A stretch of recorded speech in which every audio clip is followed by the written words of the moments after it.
Krath'zul flexed his 4 primary killing arms, each one capable of crushing titanium plating, while his compound eyes scanned the holographic display floating before him. 847 victories. 847 different species reduced to paste, vapor, or, well, let's just say the cleaning crews had developed some very specialized equipment over the cycles. Another flawless record, Lord Krath'zul, wheezed his aide, Vextani, whose species had evolved from something resembling a cross between a jellyfish and a filing cabinet. The Dominion Council expects nothing less from their premier entertainment provider. Krath'zul's mandibles clicked in what passed for amusement among his people. Premier entertainment provider. Such a delicate way to describe systematic murder for the amusement of bored aristocrats. He appreciated the diplomacy, even if everyone knew exactly what he did for a living. The massive predator turned toward the viewing portal, where his latest victim sat in a containment cell that could hold a rampaging Beltarian war beast. Inside that cell, looking about as threatening as a wilted flower, sat the most pathetic creature Krath'zul had encountered in his entire career. "Tell me again," Krath'zul rumbled, his voice like grinding stone, "what exactly makes this thing worth my time?" Vextani's tentacles fluttered nervously through his data pad. "The specimen is from a planet designated Earth, classification Deathworld, my lord." Deathworld? Krath'zul's laugh was like an avalanche having a really good time. "That pink, soft thing comes from a Deathworld? What exactly makes it deadly? Does it bore opponents to death?" In the cell, Maya Torres sat cross-legged on the floor, apparently fascinated by her own fingernails. She looked maybe 20 cycles old, with brown hair pulled back in what humans called a ponytail, and wore some kind of military uniform that had seen better days. She was roughly the size of a juvenile Krath'zul, which meant she came up to about his kneecap. "According to our intelligence reports, my lord, Earth is classified as a death world due to its rather extreme environmental conditions. Constant seismic activity, weather patterns that regularly produce city-destroying storms, atmospheric composition that would kill most civilized species in minutes," and Vextani paused, checking his notes, "something called Australia." "Australia? We're not entirely sure what Australia is, my lord, but our scouts refuse to go there. They just start crying when we mention it." Meanwhile, 3 levels up in the luxury viewing boxes, the Dominion Council was having what could generously be called a strategy meeting, and what would more accurately be described as a betting frenzy with delusions of sophistication. Lord Quillax, whose species had achieved spaceflight before discovering fashion sense, adjusted his 17 monocles while studying the odds. "I'll put 50,000 credits on dismemberment within the first 30 seconds. 50,000? Scoffed Baroness Zilch TA, whose people looked like someone had asked a committee to design a lizard and the committee couldn't agree on anything. "That's insulting to Krath'zul's efficiency. 10 seconds, complete vaporization. 100,000 credits. Ambassador Frex Neal, who resembled a very disappointed mushroom with authority issues, shook his cap sadly. "You're all being far too generous. Look at that creature. It's barely moving. I say 5 seconds. Death by fright. 200,000. They all turned to look at Maya, who had apparently found something interesting on the ceiling and was now lying on her back, hands behind her head. Looking for all the world like someone enjoying a pleasant afternoon in a park rather than someone about to become the galaxy's most expensive floor decoration. "What do you suppose it's thinking about?" wondered Lord Quillax. "Probably its last meal," Baroness Zilch Ta snorted, "or whatever passes for intelligence in Deathworld species." Down in the preparation chambers, Krath'zul was going through his pre-execution ritual with the dedication of someone who took genuine pride in his work. He sharpened each claw to surgical precision, tested the hydraulics in his crushing arms, and practiced his victory roar, which had been known to shatter reinforced glass at 50 meters. The arena itself was a masterpiece of engineered brutality. A quarter-kilometer of polished obsidian floor, surrounded by energy barriers that could contain a nuclear explosion, all overlooked by tiered seating for 50,000 of the galaxy's most refined sadists. The walls were decorated with the preserved remains of particularly memorable opponents, and the sound system was calibrated to ensure that even the quietest death rattle reached the cheap seats. Ladies, gentlemen, and distinguished entities of indeterminate classification, boomed the announcer, whose species had apparently evolved from a combination of carnival barker and air horn. Today's entertainment features our beloved champion, the Crimson Death himself, Krath'zul. 847 victories, 0 defeats, 0 survivors. The crowd roared its approval, a sound like 10,000 garbage disposals having an argument. And in the challenger's corner, weighing approximately, hang on, this can't be right, 68 kilograms, the announcer paused, clearly confused. From the Deathworld Earth, we present Maya Torres. The crowd's roar turned into confused muttering. 68 kilograms? That was barely a snack for Krath'zul. In her cell, Maya finally sat up, stretched like someone getting out of bed rather than preparing to die, and looked around with the mild interest of a tourist checking out local architecture. She noticed the viewing windows full of alien faces and gave a small wave, as if greeting neighbors over a fence. Cute, she said to no one in particular, her voice carrying clearly through the arena's amplification system. Very retro Gladiator meets Space Casino. I like what you've done with the place. Krath'zul's mandibles clicked faster. Did this creature just critique his arena's interior design? The preparation was complete. The crowd was ready. The bets were placed. Time to remind the galaxy why Krath'zul was the undisputed champion of the Galactic arena, and why soft pink creatures from backwater worlds should stay hidden in whatever cosmic corner they'd crawled out of.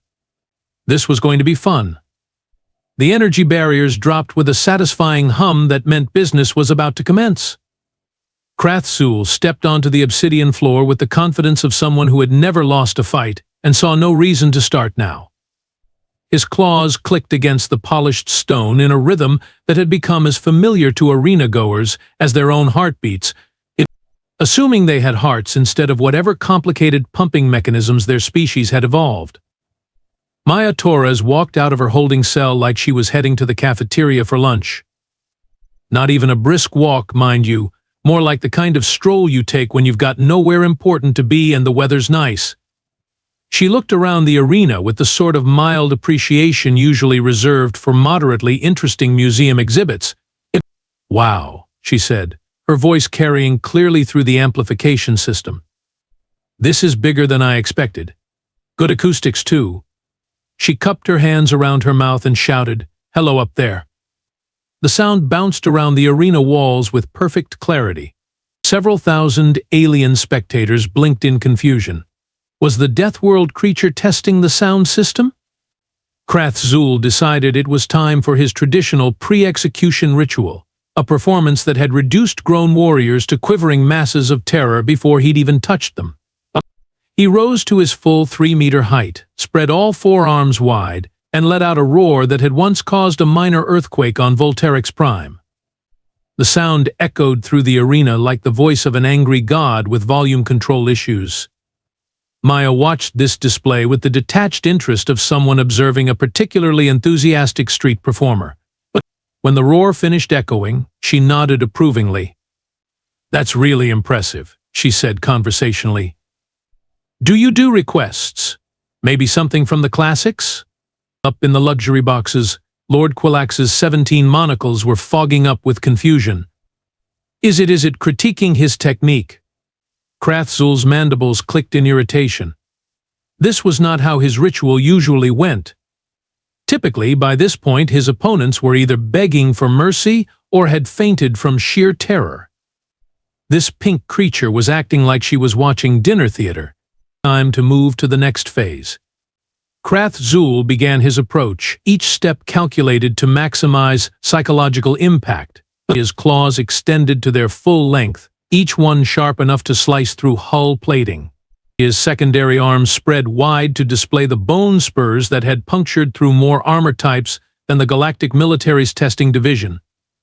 His compound eyes focused on Maya with the intensity of someone who really enjoyed his job.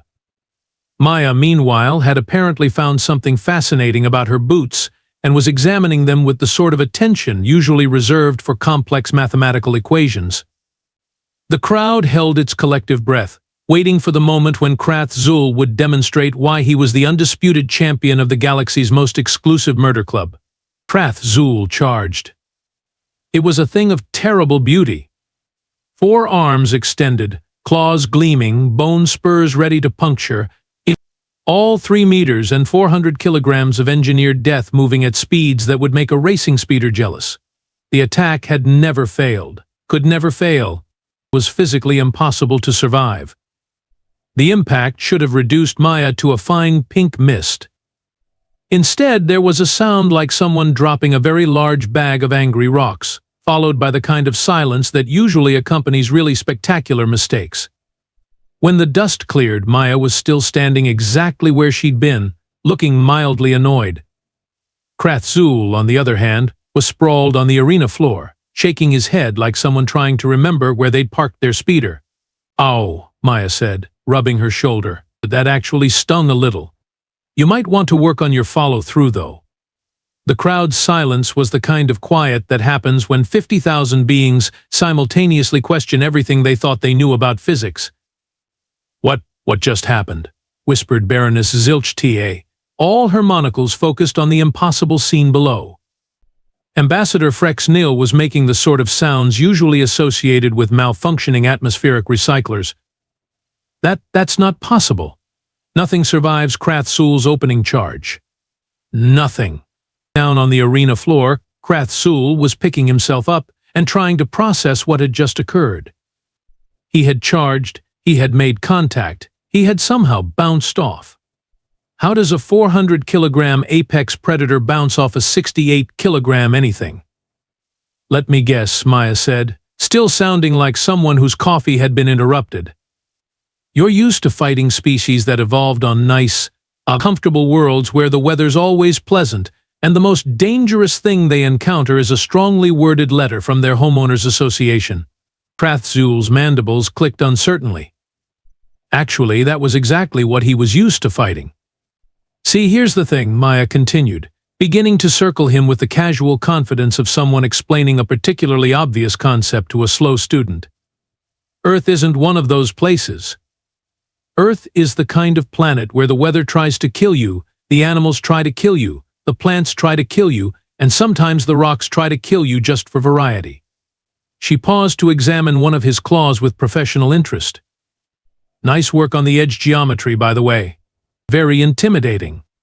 Probably works great on species that didn't evolve getting chased by things with much better claws than yours." The crowd was beginning to mutter among themselves. This wasn't going according to script. Their champion was supposed to be displaying his latest victim's internal organs by now, not receiving constructive criticism on his combat technique.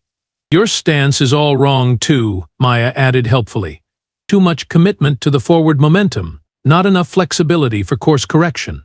Works fine if your opponent just stands there and lets you hit them, but against someone with actual combat training," she shrugged.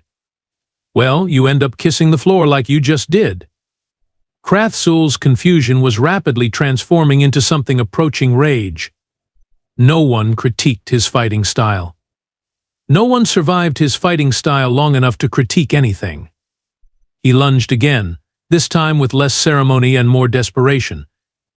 Maya sidestepped the attack with the kind of casual efficiency that suggested she'd been doing this sort of thing since childhood. As Krath'zul thundered past, she stuck out her foot. The galaxy's most feared predator went down like a sack of very surprised rocks. "And that," Maya said to the stunned crowd, "is why you never charge in a straight line twice." The arena's silence stretched like taffy in a black hole, thick and uncomfortable and slightly sticky around the edges. 50,000 of the galaxy's most refined spectators were experiencing what philosophers call cognitive dissonance. And what normal people call, "Wait, what the hell just happened?" Krath'zul picked himself up from the arena floor for the second time in as many minutes, which was approximately 2 times more than he'd been knocked down in his entire career. His compound eyes swiveled frantically as he tried to process how a creature that looked like it should be asking for Directions to the nearest gift shop had just made him eat obsidian. Round 2, announced the bewildered commentator, whose voice cracked like a teenager asking someone to prom. Fighters, prepare for continued fighting? Maya rolled her shoulders like someone loosening up for a light workout. You know what? I'm starting to enjoy this. It's been ages since I've had a proper sparring session. She called this a sparring session. Krath'zul's rage finally overcame his confusion, which was probably the worst tactical decision he'd made since accepting this fight in the first place. He unleashed everything he had, every technique that had made him the most feared predator in known space. The spiraling death strike, a whirlwind of claws and bone spurs that created its own weather system. Maya ducked under it and commented, "Flashy, but you're telegraphing your movements like a billboard advertisement." The crushing embrace, where all 4 arms closed like a mechanical vise designed by someone with anger management issues. Maya slipped between his arms and observed, good power generation, terrible spatial awareness. You're leaving your entire left flank exposed. The thunderous slam, a ground-shaking attack that had once created a small crater in the arena floor. Maya stepped aside and noted, "You're committing way too much body weight to these attacks. What happens when you miss?" "Oh, right." She gestured to where Krath'zul was now embedded face first in the arena wall. Up in the luxury boxes, the betting had stopped. Not because people had lost interest, but because the fundamental nature of reality had apparently changed, and no one was quite sure what they were betting on anymore. "This isn't possible," Lord Quillax muttered, his 17 monocles fogging up with panic. Krath'zul is the apex predator of 17 star systems. He's killed everything from Voltarian battle mites to Centauran war titans. "Maybe," suggested Baroness Zilch, her voice cracking like old leather, "maybe the human is some sort of engineered weapon? A cyborg? A hologram?" Ambassador Frexnil was making sounds like a deflating balloon having an existential crisis. "Look at it. It's not even breathing hard." They were right. Maya looked like someone taking a pleasant evening stroll, and if evening strolls typically involved dodging 4 armed death machines and providing running commentary on their poor combat form, Krath'zul extracted himself from the wall, leaving a predator-shaped indent in the supposedly indestructible arena barrier. His mandibles were clicking so fast they sounded like an old data processor having a nervous breakdown. "You know what your real problem is?" Maya said, settling into what looked suspiciously like a combat stance, though it was so relaxed she might have been waiting for a bus. "You've never fought anyone who actually knows how to fight back." She began moving, and suddenly the entire dynamic of the arena shifted.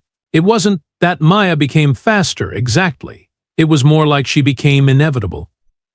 Every movement flowed into the next with the kind of efficiency that comes from training that started before you could walk and continued long after most people would have considered themselves experts. Krath'zul swung his primary killing arm in an arc that should have bisected her at the waist. Maya wasn't there anymore. She was behind him, and something in Krath'zul's shoulder joint made a sound like snapping twigs. For the first time in 847 fights, Krath'zul screamed. It wasn't a roar of victory or a howl of bloodlust. It was the sound of genuine pain and, worse, genuine fear. The sound echoed through the arena like a breaking glass symphony, and several spectators in the front rows actually fainted. "Oh, good," Maya said cheerfully. "You do have nerve endings. I was starting to wonder." Krath'zul spun around, his remaining functional arms flailing wildly, but Maya had already moved again. This time, something in his knee joint made an even more disturbing sound, and Krath'zul went down hard. "See, this is what I'm talking about," Maya continued, as if she were conducting a perfectly normal training session rather than systematically dismantling a galactic killing machine. "You're so used to fighting opponents who panic that you've never learned to adapt when someone doesn't cooperate with your intimidation routine." The crowd was beginning to panic in ways that suggested they were starting to understand what they were actually witnessing. This wasn't entertainment anymore. This was an education, and they were learning things they really didn't want to know about the species they'd been dismissing as soft pink creatures from a backwater world. Emergency protocols. Someone shouted from the control booth. Activate emergency protocols. What emergency protocols? Came the panicked reply. No one ever loses to the challenger. We don't have protocols for this. Down on the arena floor, Maya was methodically working her way through Krath'zul's combat capabilities like someone following an instruction manual. Joint locks, pressure points, leverage techniques that used the Predator's own size and strength against him. The thing about Deathworld, she explained conversationally while Krath'zul writhed in something that was definitely not victory, is that they don't just make you tough. They make you smart, creative, adaptable. Because if you're not all three, you don't live long enough to reproduce. She paused to adjust her grip on something that made Krath'zul make the sound of a very large, very unhappy tea kettle. I'm not just some random cadet, by the way, she added, as if this were a minor detail she'd forgotten to mention earlier. Asymmetric Warfare Division, Earth Special Forces. My job is figuring out how to defeat enemies who are bigger, stronger, and better equipped than we are. Krath'zul managed to croak out something that might have been a question. Oh, you want to know what asymmetric warfare is? Maya's smile was the kind that made sensible people reconsider their life choices. It's the art of winning fights you're supposed to lose. And buddy, you just became my latest case study. The galaxy's most feared predator, the undefeated champion of the Galactic arena, the apex killer who had never lost a single fight, he was learning what it felt like to be completely, thoroughly, and professionally outclassed. And the worst part, Maya was just getting started. What happened next would be studied in military academies across 17 star systems, analyzed by xenobiologists who specialized in impossible things, and discussed in hushed tones by anyone who thought they understood what apex predation actually meant. Krath'zul, the undefeated champion who had never retreated from anything more threatening than a particularly stern buffet line, it was trying to crawl away from a creature that barely came up to his chest plates. Now this is interesting, Maya observed, following him at a leisurely pace that somehow kept her exactly close enough to be terrifying. Fight or flight response finally kicked in, huh? Too bad you never learned how to do either one properly. Krath'zul managed to get to his feet, or at least three of them, since his left knee was making sounds like a percussion section having a breakdown. He looked around the arena with the wild desperation of someone realizing they'd brought a knife to a philosophy debate. Let me tell you about human military doctrine, Maya said, settling into a stalking pattern that was somehow more menacing than Krath'zul's had ever been. Despite being performed by someone who looked like she should be serving coffee at a space station cafe. We call it adaptive tactical superiority, but that's just fancy talk for we'll figure out how to kill you no matter what advantages you think you have. She demonstrated this principle by doing something to Krath'zul's remaining good arm that made him produce a sound like a dying accordion. See, you've spent your whole career fighting species that evolved on nice, stable worlds where the biggest environmental challenge was deciding which of three suns to sunbathe under. Maya continued, her tone still conversational despite the fact that she was systematically reducing a galactic killing machine to component parts. They never had to adapt or die. They never had to get creative about survival. Krath'zul swung wildly with his remaining functional limb, an attack born of pure desperation rather than technique. Maya caught his wrist and used his own momentum to introduce him to the arena floor again. The impact made a sound like someone dropping a very large, very surprised piano. But humans. Maya's smile was the kind that made battle-hardened warriors reconsider their career choices. Humans come from a world that's been trying to kill us since we climbed down from the trees. Ice ages, volcanic eruptions, predators that make you look like a house pet, diseases that could wipe out entire continents, and weather patterns that regularly throw around the energy equivalent of small nuclear weapons. She paused to do something technical to Krath'zul's secondary joint assembly, which produced a sound like bubble wrap being popped by someone with anger management issues. We didn't become Deathworlders because we're victims, she explained, her voice taking on the patient tone of someone teaching a particularly slow student. We became Deathworlders Because we're the things that survived everything our world threw at us. We're what happens when evolution decides to get really, really creative about the concept of survival of the fittest. Up in the luxury boxes, the Dominion Council was experiencing what could generously be called a learning experience, and what would more accurately be described as a collective nervous breakdown with delusions of maintaining dignity. The emergency session, whispered Lord Quillax, his 17 monocles now resembling a kaleidoscope of pure panic. We need an emergency session immediately. About what? Baroness Zilcht's voice had gone up approximately 3 octaves, making her sound like a very distressed wind instrument. About how we've been casually enslaving and consuming members of a species that could apparently conquer the known galaxy if they put their minds to it. Ambassador Frexnil was making sounds like a deflating life support system. The intelligence reports they said Earth was a backwater, primitive, barely space-capable.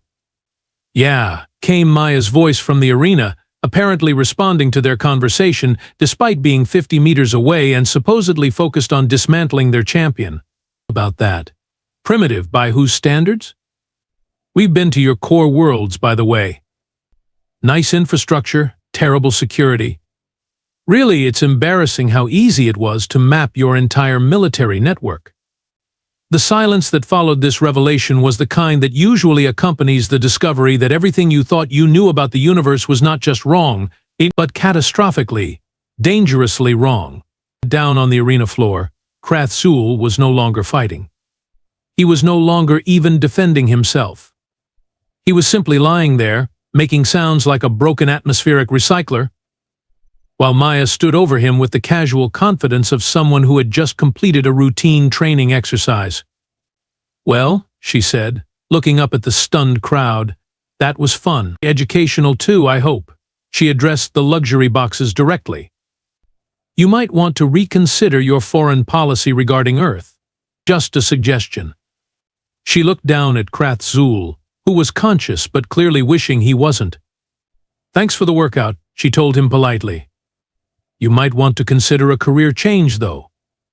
Maybe something in hospitality. Less chance of meeting humans who are having a bad day. She turned back to the crowd, cupped her hands around her mouth, and called out cheerfully, so, anyone else, or can I get back to my cell?